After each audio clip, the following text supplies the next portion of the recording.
Hello and welcome to the Once and Future Parent. Today we are talking about the topic of screen time. What does it mean for kids? What does it mean for parents? And how is it affecting all of us as we think about our own parenting journeys? As always, I'm Matthew, a parent to be. I'm joined by Mandy Kaplan, who has two wonderful kids, or two kids at least. We debate on the wonderfulness of it. You mentioned the debating of the wonderfulness. That wasn't I me who only brought have it up. one kid, Matthew. One Oh, kid. you have one kid. One. Okay, I'm gonna do that whole thing again. Sorry. Aren't husbands kind of like kids, though? Really? They Yeah, can be.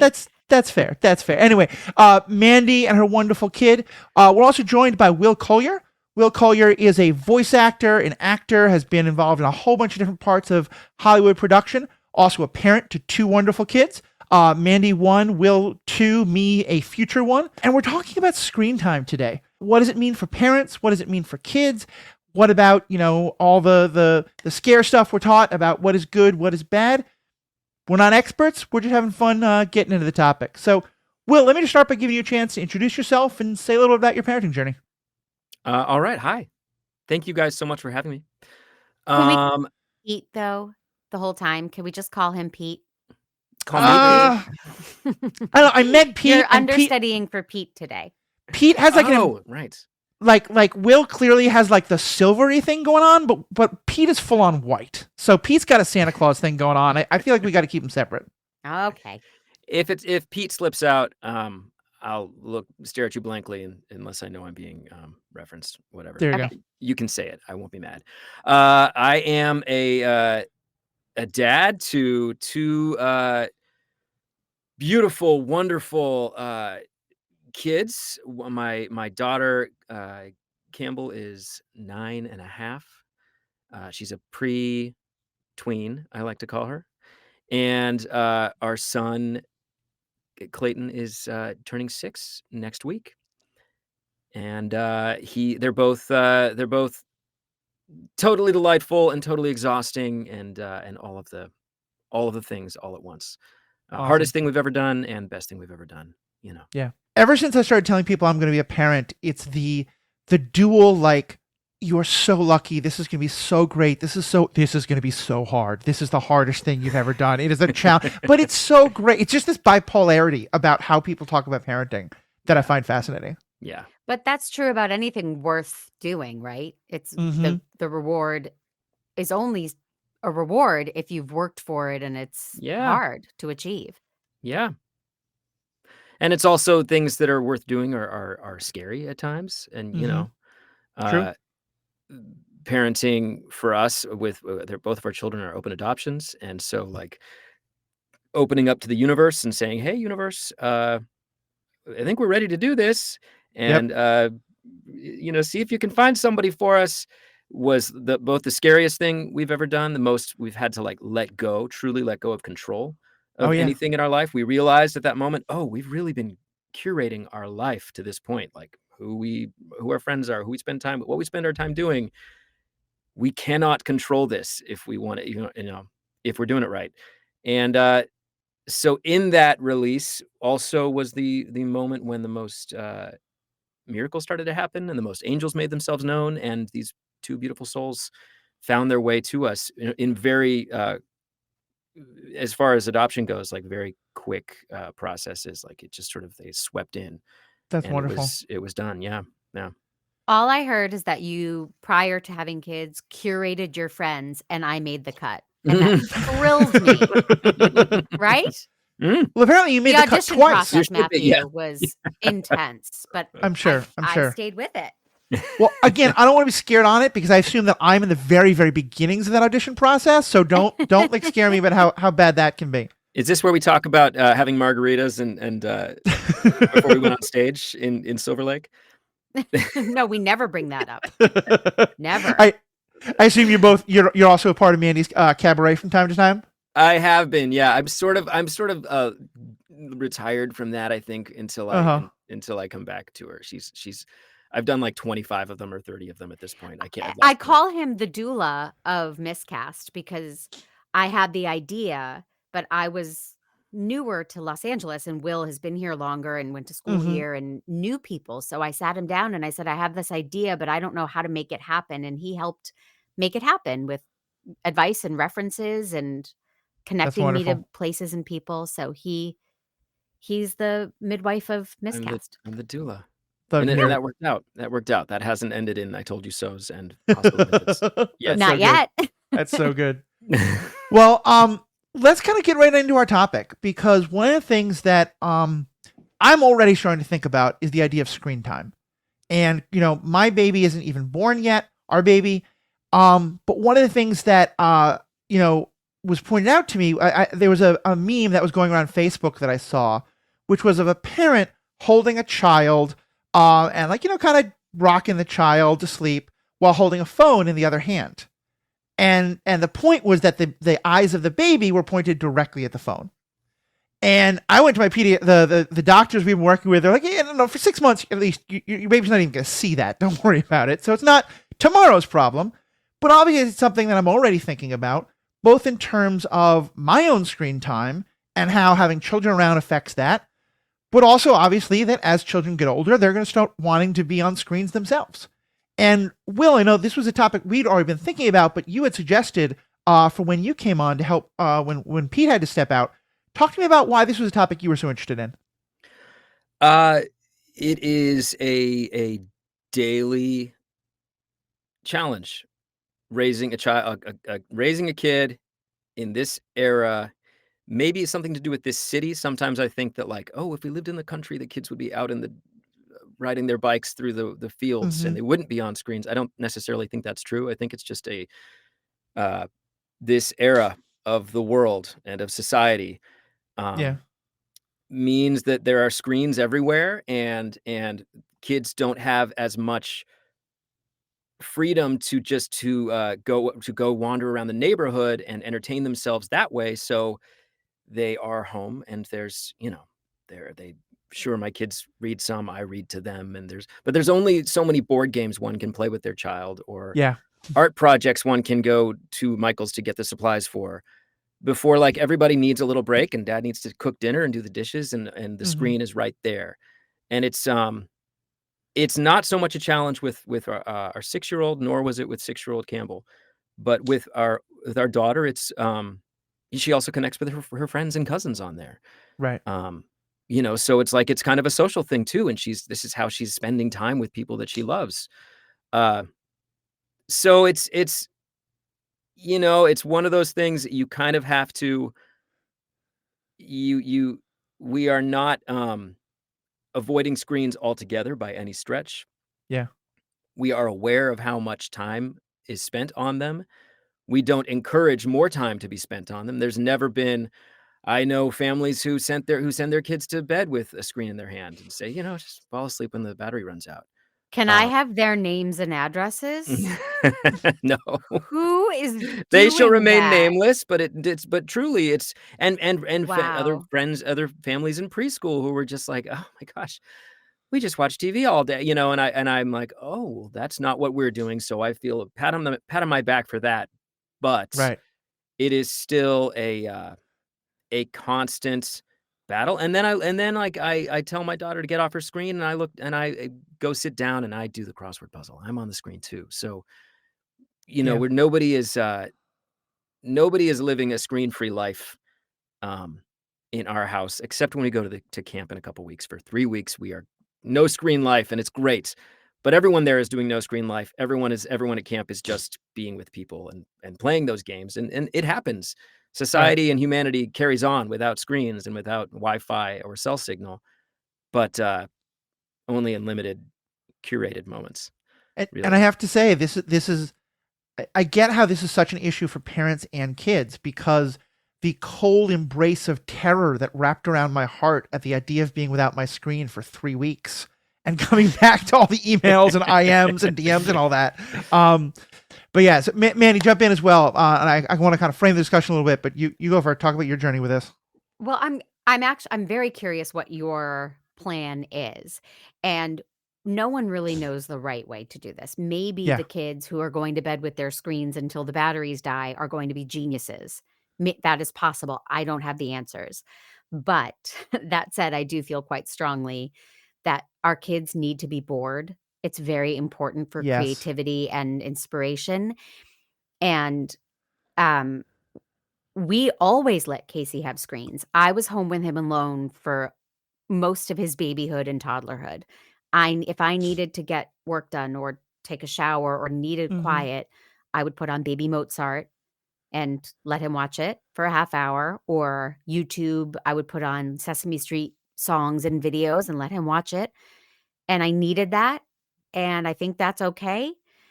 As he's gotten older, we would say, yeah, you can watch an episode of whatever you want when you get home from preschool.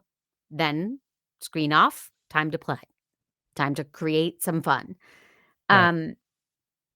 So that is key. I have a real bugaboo with kids at restaurants with their iPads and phones. That was never us. We always said, no, you can talk with us. And we'll play tic-tac-toe with you on the menu with crayons. And we'll, Right.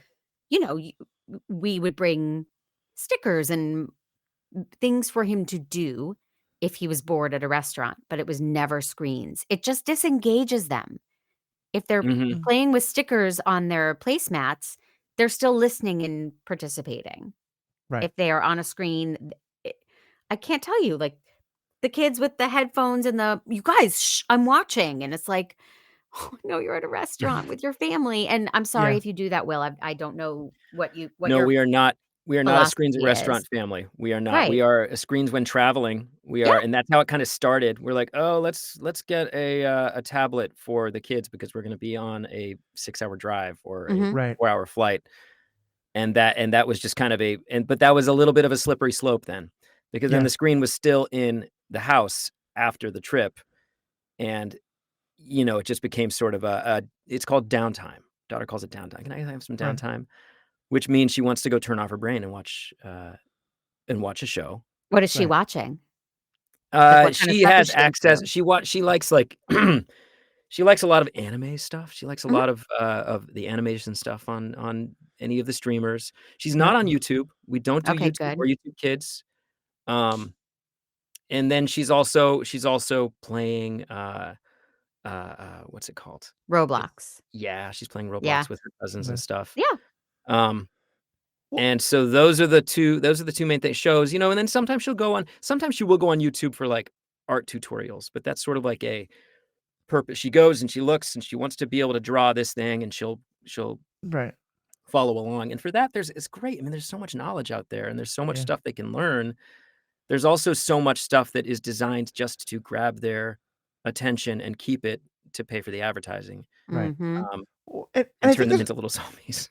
I think there's a couple of things we're talking about here. And first, I do just want to reiterate, kind of, man, as you were saying, like, this is something, not only are we not experts ourselves, but there is no expert consensus on this. Like, there's a general idea that too much screen time isn't a great idea. I think And there there's, is an expert consensus. I think it is that I think anyone there was a great Ezra, not to plug another podcast on the show, but the no, go Ezra for it. Klein show.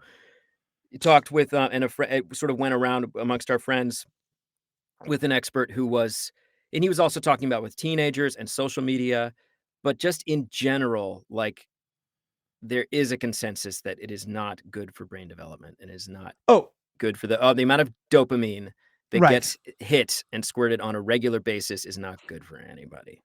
No, and I thank you for that. I meant that the question then of so how much is okay and how much is Mhm. not. That's still, there's a lot of debate over. But yes, I think you were correct. That overall is not a good thing. Too much is not a good thing. But what I also appreciate what we're bringing up here is that not only are we talking about screen time, but that there's obviously so many different things that person can do with a screen in terms of whether it is just sitting and watching like something on TV, whether it's something that is an algorithm that's feeding them as opposed to just like Sesame Street on it, whether it's something that they're chatting with people, either hopefully people they know or maybe people you don't know, whether it's watching things that are educational and stuff like that or interactive in different ways. And I want to get into all that, but I want to back up a second and start with you guys are both talking about kids that are able to kind of interact with it a lot. For yourselves, when did you was there a point at which you started thinking like, okay, I have to be cautious of what I'm doing with a screen while my kid is in my arms or the kid is crawling around in front of the TV with me or that kind of a thing? Oh, for sure. I know there was a switch, particularly just in what I did in front of Casey once he was over a year old.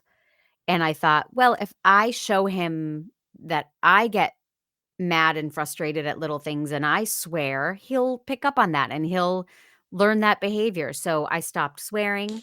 I stopped watching anything. God, I used to. I can't watch the news at all anymore, but I was very into Nancy Grace and watching true crime. And once he Mhm. hit a year, I thought, I can't have him letting this affect him or pick up on this. So I very much switched. I would still watch like an episode of Frasier while I was hanging with Casey, feeding him his Yeah. dinner or whatever, but not I wouldn't do anything that I thought might leave an impression on him. Right. And now he's a real snob about wine and sherry and stuff. So maybe that had a negative effect. I don't know. If he Yeah, thinks the only good alcohol is what he can't afford, like that's some kind of a Right. win, right? We turned off the news for sure when the kids became cognizant of it. We Yeah. used to every morning get up and watch the morning news because it was just kind of with coffee. It was nice. And now I still listen to NPR a lot, but even when they are talking about something kind of violence, uh, I will turn it off because my son is back there and saying, "What's that? Yeah. What's that?" I also the question it broke up a tiny bit for me, but I think you were talking about like when our babies started noticing us on our screens and that kind of mimics Yeah. behavior. So we try to be cognizant of it. Um, it is also a relaxing thing and maybe a little bit of an addiction thing for us. Mhm. Not that I'm scrolling Instagram all day long. I'm getting up and doing my life, but my son is at a point where when he's telling a story and he tells long stories and they can go on and they I could be I'm not generally it's not when I'm like watching Instagram that I'm like, I'm not paying attention to you. It's when Mhm. I'm composing an email or something that I'm in the middle of getting a thought out and or paying a bill or something that he'll come to me and he'll start the story. And if my eyes are on my device, he says, Dad, Dad, Dad, like Yeah. pay attention to me. So that's a real reminder. He's very aware that this thing is drawing my attention. Right. Um, I you know, remember the moment Casey said to me, "You're always on your phone, mommy." And he must have been about 2.5 or 3, and we were playing, and I was playing with him while on my phone. And my Yeah. heart broke, and I said, "Well, sometimes I need to be on my phone for work, but you're right, I don't need to be always on my phone." And from then on, I made a real effort Mhm. to compartmentalize and, you know, no Yeah. email is so important you can't bat a balloon around the living room with your kid for a little bit. mhm. So, Right. Unless it's from me, but yeah, generally. of course, what are your feelings, Matthew? I'm dying to know. Being a beautiful clean slate that you are, if, gun to your head, what would you say? Here's what we're gonna do. I mean, there's a bunch of things that could come up for me. One of which is that I've realized that I'm on TikTok too much. Mm, And I have kind of had this thought, it's that kind of like, it's easy to quit something when you have a firm reason to do so. And so Mhm. telling myself, like, okay, I basically have until, my kid can start recognizing when I'm watching TikTok to wean myself off of it. And that's a thought. Another thing I was thinking though, and Will, you're correct. I was incorrect when I said about the no consensus, but just that there is still a lot of the details that we're arguing about. I remember being in high school and there was a survey that came out that said that one of the best things you can do to help kids with their vocabulary and with their knowledge and their curiosity about the world is to have the news on at the house a lot. hmm, And I'm wondering is that something where the consensus has changed? Is it something where the news has changed? mhm. And either that the world has a lot of bad things happening or just that we're paying more attention to them in the world or whatever it is. But it just and like there's a great book that I've been reading called Crib Sheet, which is by a woman named Emily Oster, who is I forget what she does in her normal life, but she works a lot with statistics, and she kept hearing all of these like her grandmothers and her friends saying like, oh well, don't do this, or you have to do this, or breastfeed for this long, or this kind of stuff. And she's like, I want to really look at the data, and so she's been looking at the data of all these things, and the point of all that tangent is kind of reinforcing this idea of like what we know about child development and baby development is changing so much. And yeah, so I think when we're thinking about this, we're really trying to balance that because we are both people who enjoy watching things and who enjoy like one of the things that I think that I am trying to be very conscious of is what is the difference between, as you said, Will, like being a zombie and just being the prisoner of the algorithm versus going out and playing. Go ahead. Sorry. Parenthood, am I right? Yeah, no. Yeah, my daughter is home sick from camp today with a twisted ankle. So Oh no. she just came to Oh, find me. okay. Yeah, baby girl. No worries. Oh, good. Okay, love you. A good reminder that parenthood means you don't get to set your own schedule the same way anymore. Sorry about that. Not Carry at on. all. Yeah. But yeah, so I guess we don't really have a firm plan yet, especially because we're still a number of years away from the child being able to recognize what's happening. Right. But I love what you said about being bored and the creativity.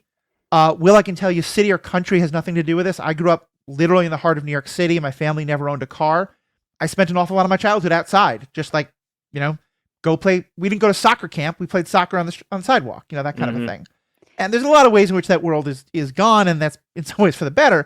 But yeah, one of the other images that keeps coming to me, there was a video that went around on YouTube, probably a while ago by now, but it was like a little toddler who'd been given a magazine, and she kept like putting her fingers on the picture in the magazine and trying to, expand it the way you want on a tablet. And that just kind of was another one of those things that terrified me of like, I recognize that I'm going to bring my children into a digital age. A lot of that's happening, but I still like print newspapers. I still like there being, some worlds that are offline that you can shut down that aren't algorithm controlled. Well, I think it's interesting too, what it is so subjective, and it's what we believe or like or grew up with. And I would always say, oh my God, get off your phone and watch TV with me. TV seemed less harmful to me. I know that sounds patently ridiculous to others, but I would rather him watch a movie than what he was doing, which is on YouTube watching gamers play a game he wasn't even playing. He was just watching other people play the games. And because I don't get that, it would drive me insane. And I would say, just watch a movie, just watch a TV show, because that's what I'm comfortable with and what I like. But that's an arbitrary thing for me to distinguish, but it's true. Right. I like watching TV with him or a movie. I feel the same way, especially if you're watching it together. Yeah. I feel like that is, as a family event, if you're talking about the stuff that's happening, you're watching a story together. If it's a movie that has an interesting point that was on this Ezra Klein podcast, was that so much of content, especially in TikTok, and is like amoral. It's just a shock. It's just for shock value, or just get you angry, get you happy, but there's no real like moral to the story. Whereas so much of the media that we grew up with, Sesame Street, or even like a episode of Scooby-Doo, there was like good and bad, and the good always won. And we were taught this kind of like generally culturally accepted idea of morality that does not exist in 10-second Instagram reels. Is not there. Just kids watching other kids. I mean, Pixar is so revolutionary. Inside Out and Turning Red and all of these Disney Pixar things, it normalizes their emotions for them, and they can see other people and animals feeling scared and sad and getting through it. And I mean, these are beautiful stories. Yeah. And now that Casey's even older, Casey's 15, but we're watching Modern Family as a family. It's fantastic. That's priceless. On my other podcast, then he goes back to his room and watches dumbass shit on YouTube or plays video games for hours and hours, and I'm like, And I on my own podcast, Superhero Ethics, I've talked a few times about how the reason I got into thinking about ethical issues through the lens of pop culture is that my mother would sit down with me and this was before the original series, before Next Generation. That's how old I am. But we would sit down and watch the original series. And then after the episode, she would talk to me and be like, okay, so why do you think this happened? Or what did you think? And to me, it was like, it was treating it as a text. And the point wasn't to just mindlessly consume it. It was to discuss it. At the same time, she also said that, again, dating myself, the tape of the original Star Wars movie, and the Betamax machine was the best babysitter she ever had because she couldn't afford a babysitter. But if she popped that in, I was not moving from in front of the TV, and she could go out and do her shopping or go take a shower, and I would be fine. Mhm. Is that the healthiest thing in the world? I don't know. Take a look at how much Star Wars stuff I have on my wall behind me. But it's it's what I'm doing now. So I guess this gets into another question of what do we mean when we say screen time? Because it feels like Right. there's so many Yeah. different things we can do with a screen, both passive and active. And actually, let me frame that. It feels to me like two of the ways we're breaking down screen time is one, how active are the kids in what is happening versus are they kind of like passively consuming it? Are maybe three axes. Are we joining them as parents in it, or are they doing it outside of us?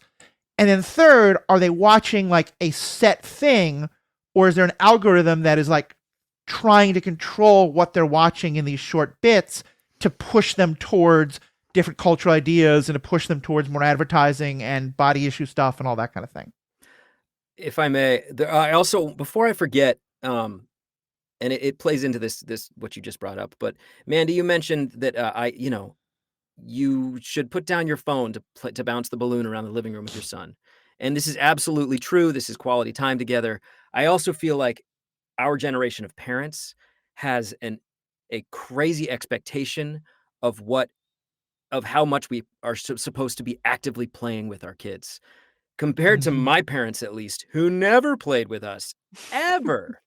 I played with my brothers, I play but, like, sit down and, like, play a game. I mean, I guess I played some cards in high school with my mom after school sometimes, but she wasn't on the floor all day long, and in addition to she was a stay-at-home mom, so she was driving us places and cleaning the house and doing all the cooking for us and that, but there's this expectation that we should be, like, when we're with our kids, just, like, actively engaged with them in a really, unsustainable way, I think, Right. which is Yeah. why then people are like, "Wow, screw it. Screens, just have it. I'm so tired. I need a break.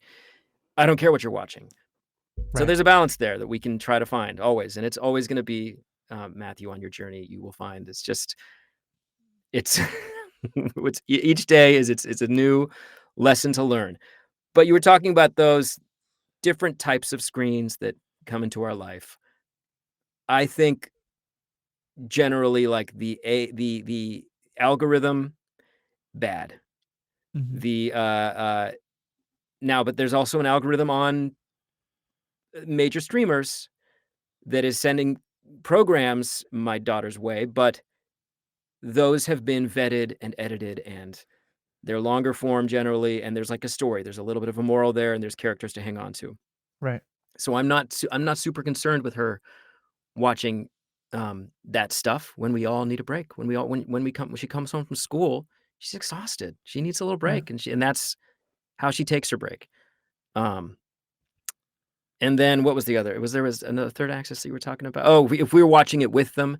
I Yeah. mean, sure, like family movie night and stuff, but again, like, I can't sit on her bed with her all day and watch the stuff. Like, I've got Mhm.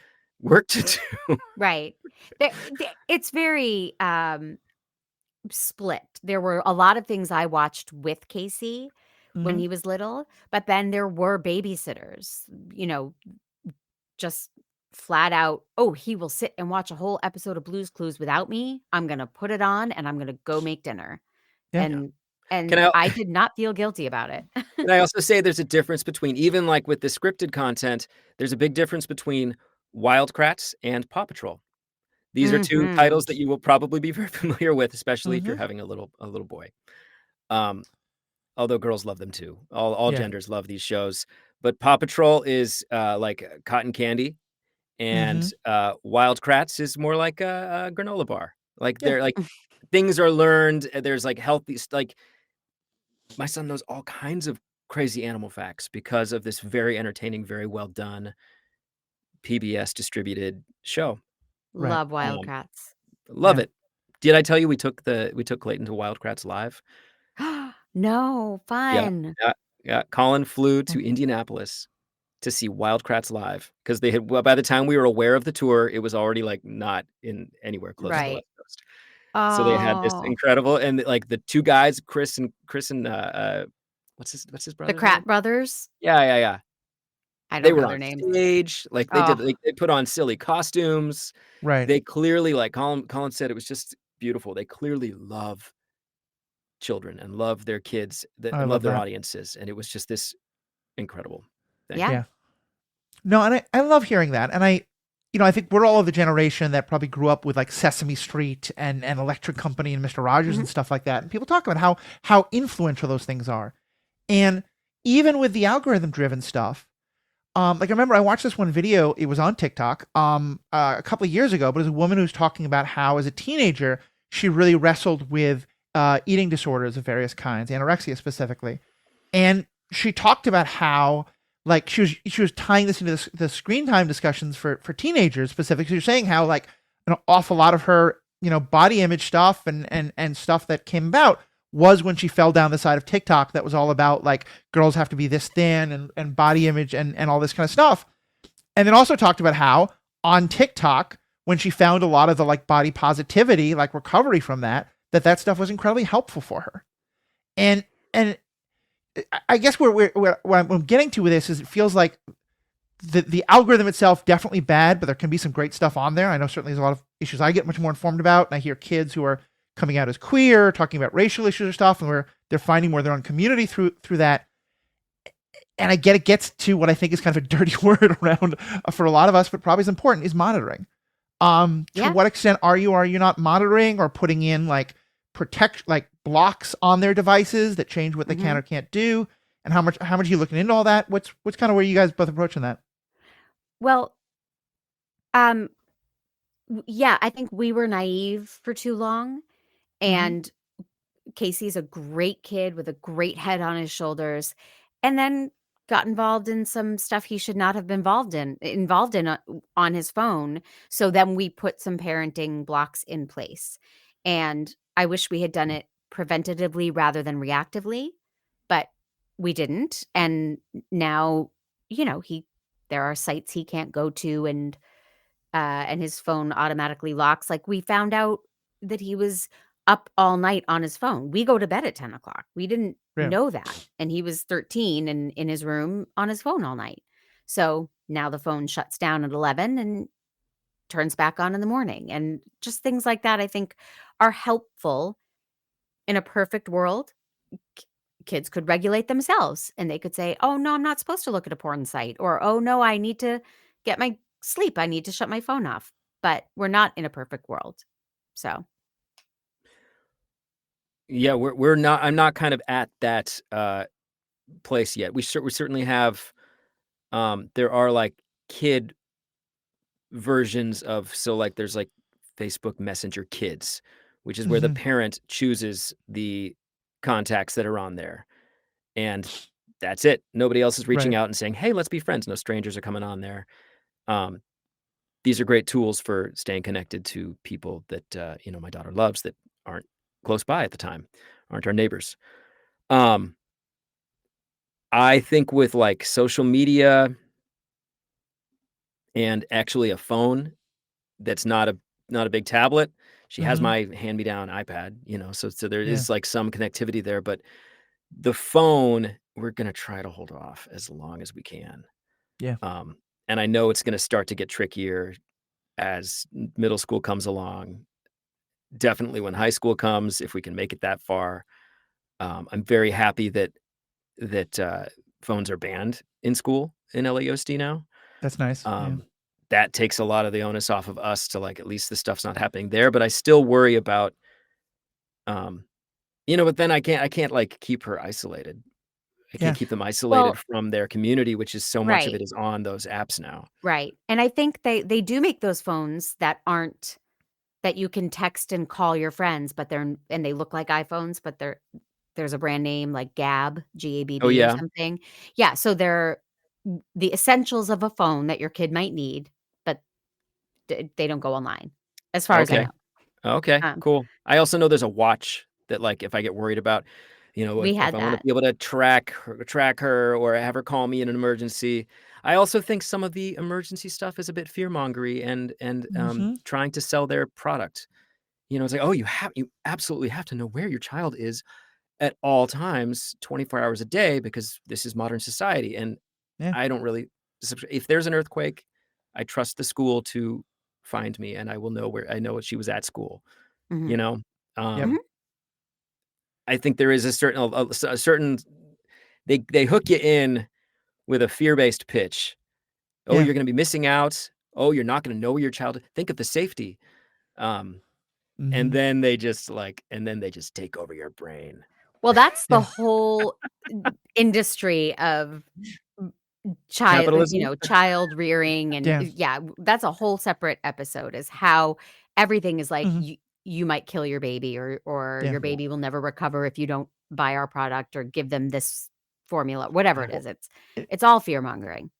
And I think there's an awful lot of fear mongering, and unfortunately, there's often a lot of politics that goes into it. yeah.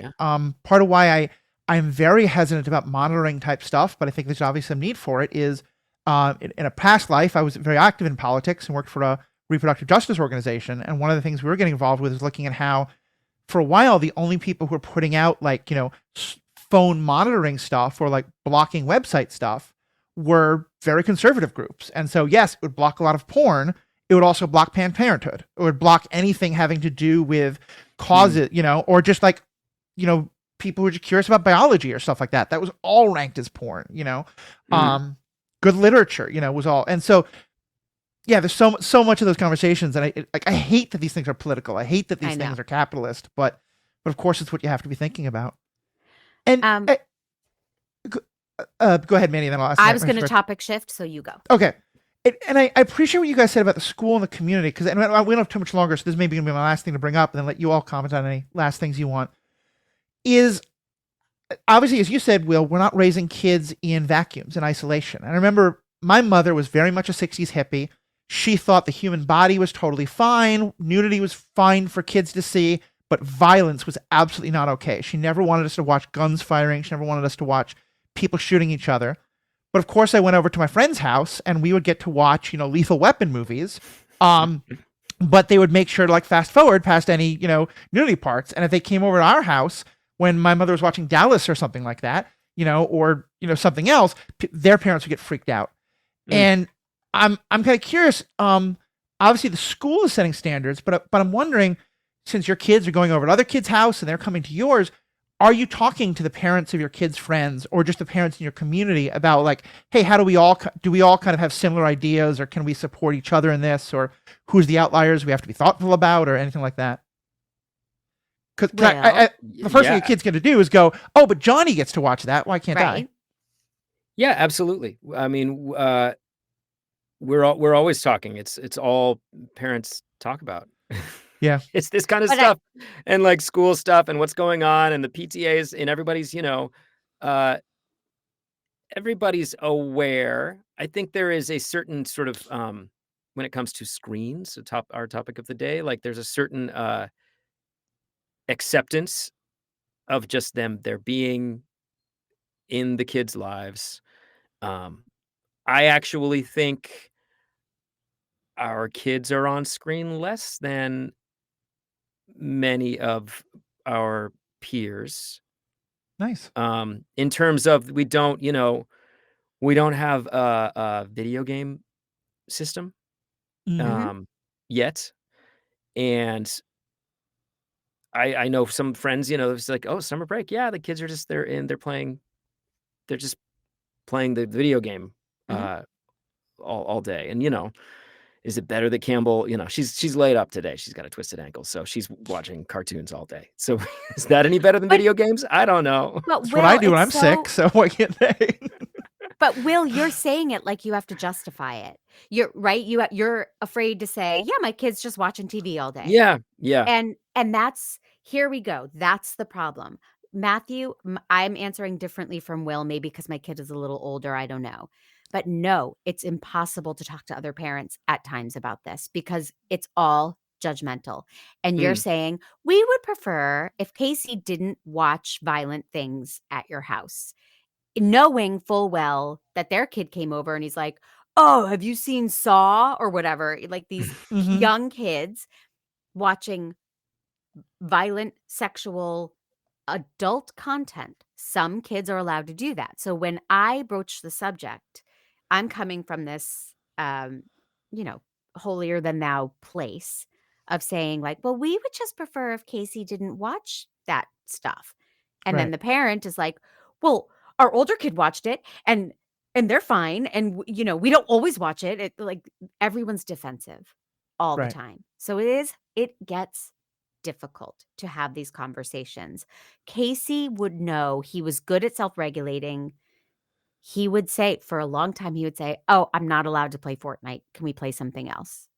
Right. And or I don't want to play Fortnite because he was not into violence.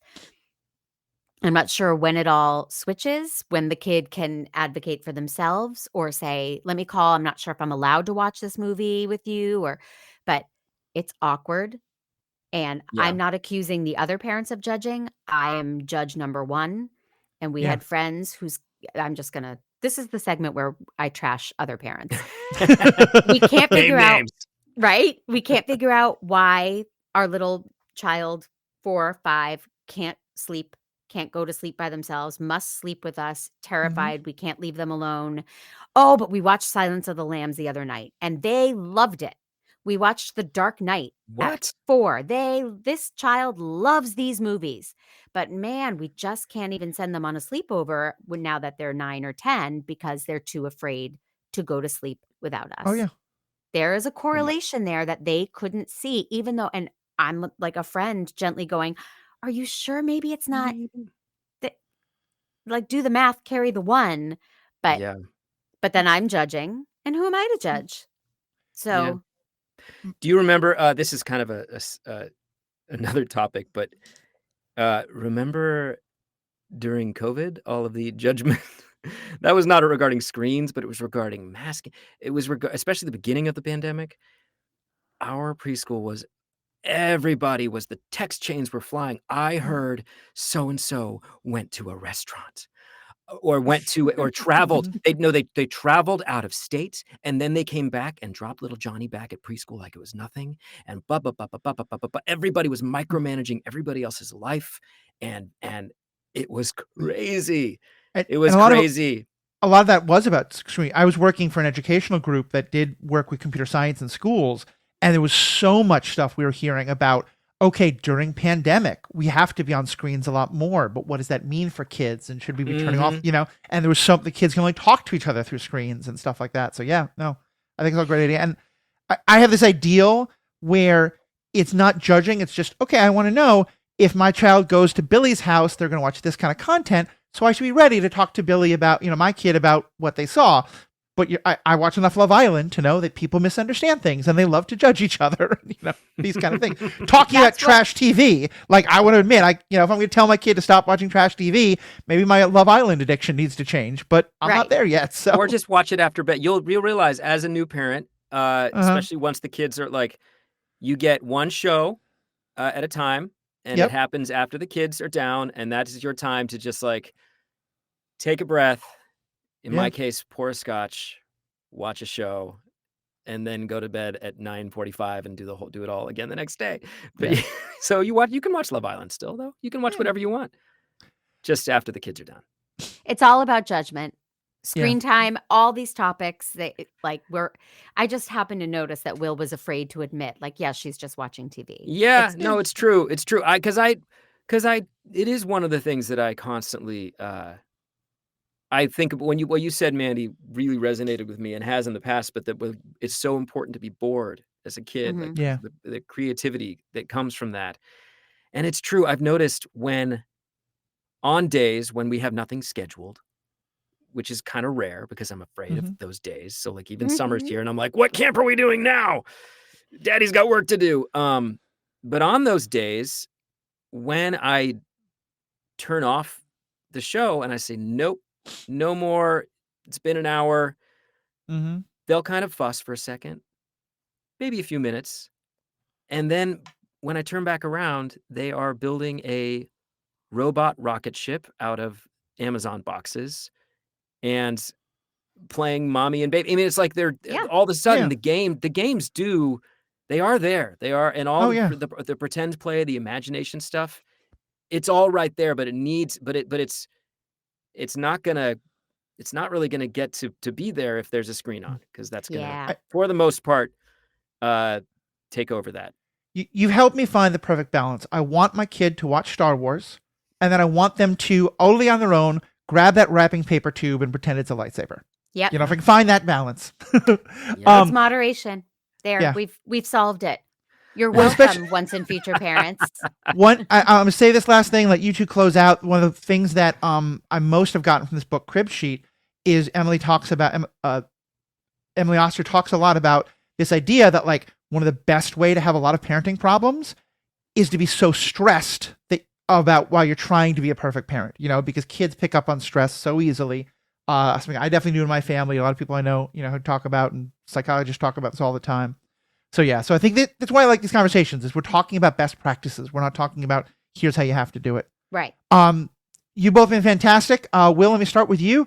Would love to have you on again at some point, but for just people who are hearing you for the first time, if they want to know more or find more of your work, where can they follow you? They can follow me on Instagram. I don't post very much, but there's some stuff up there, and they can see pictures of my children. It's at the Will Collier, Collyer. And also, if they want to book me for something, if you like the sound of my voice and you've got a book that needs narration, that they can reach me through my website, which is willcollier.com. Nice. And Mandy? I am always at Make Me a Nerd. That's my podcast. And you can reach out on Instagram at Mandy_Kaplan_Clavens, both with K's. Yeah. But listen to Make Me a Nerd.